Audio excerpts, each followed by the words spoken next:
steps to buying a home. Let's just quickly look at this. I will go through it.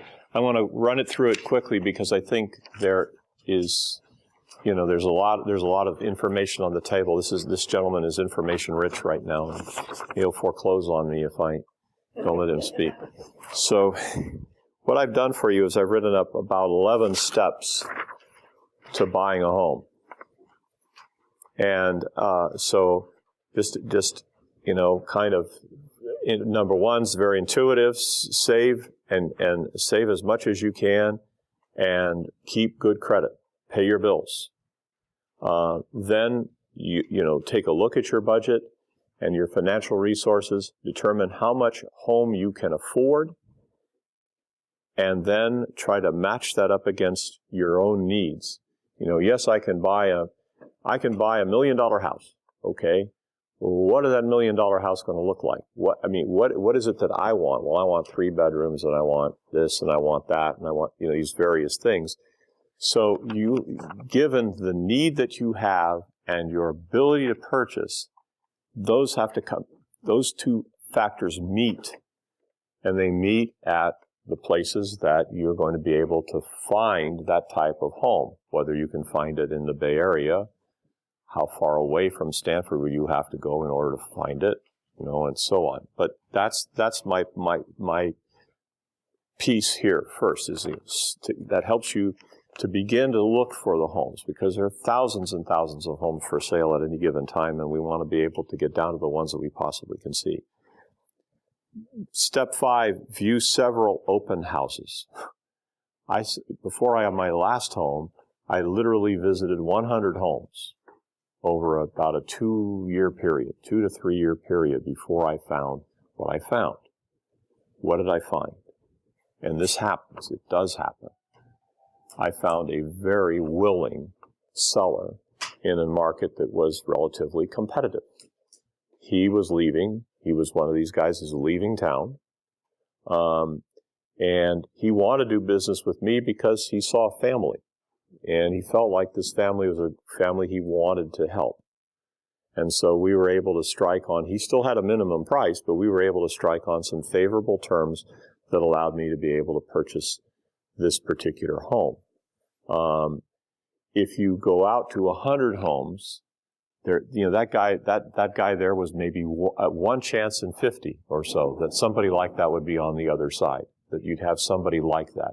You go to 100 homes, there's a chance you might find somebody like that to be able to help you in your own particular situation. But at least by doing that, you get to see a lot of homes, and you begin to learn exactly what the neighborhood is like, and and then also another thing, you may by being out there and talking to people, you begin to find out who is a good realtor that you might want to hire, because that's the next step in this, is find somebody who you can trust as a professional realtor, somebody who is going to be willing to talk to the other side and see how motivated they may be in terms of purchase, someone who acts professionally, who's trustworthy.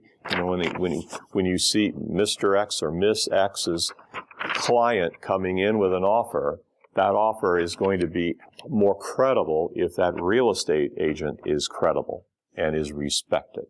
So find somebody good in that way. So at some point you're going to nail this down. You're going to find a home that you are interested in.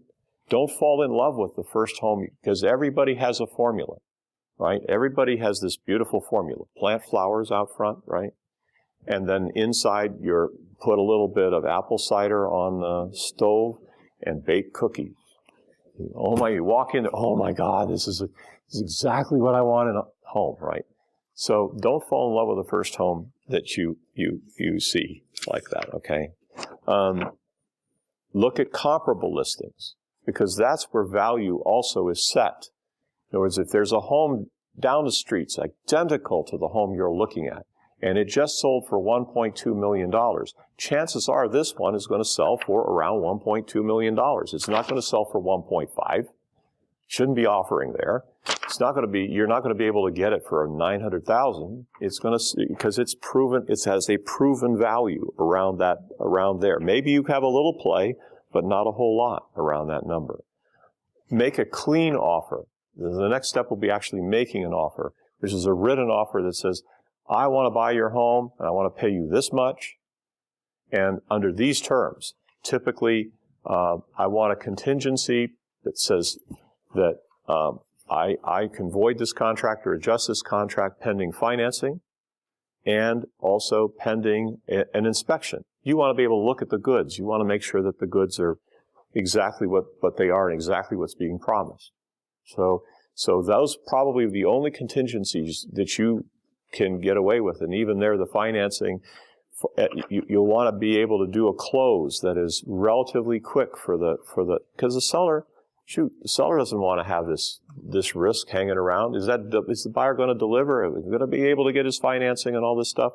Sellers love all cash deals. They can get them where somebody has, usually from overseas, brings in $1 million, puts it on the table and says, here, I want your home. I had one of those come to me once, and there's no way. I said, just prove to me you have the cash. Show me a current statement that says you have the cash. And we were in contract immediately because I knew I didn't need to worry about anything because there was an all cash deal on the other side. If you have all cash, God bless you. All right. You also typically have to put up a little bit of earnest money at the time you will put in your offer. You'll write them a check usually for 2% of the amount that's being deposited. Then your offer can be either accepted, hooray, you're in contract, rejected, because there's somebody else out there. But if that's rejected, ask your realtor if they would just call and say, why was it rejected? Is there any chance we can come in with a new offer, and so on?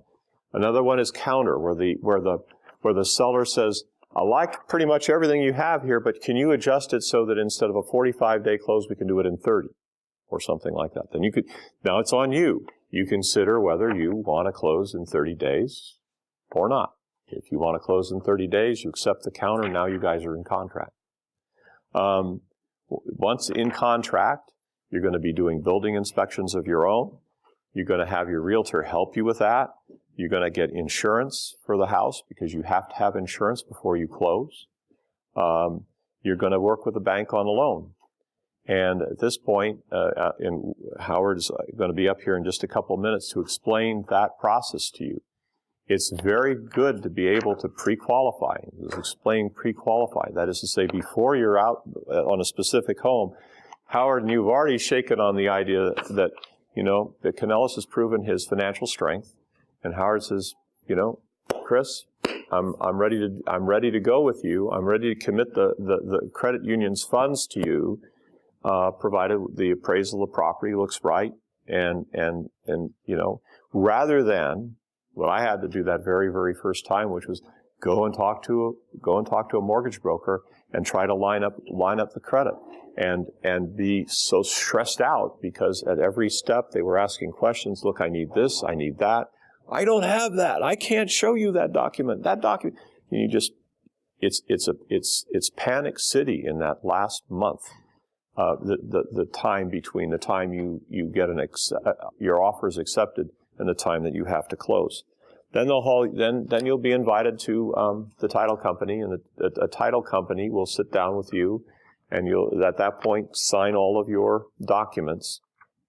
The documents promising that you're going to pay Howard back for the money that he's giving you. Other documents that acknowledge the final arrangements of the deal. There's a ton of papers that you end up signing in that, but it's by then it's fun, especially if you've gotten the good news that your loan is coming through. It's really it becomes ceremonial because in a couple of days you're going to be an owner of a home, and then you are.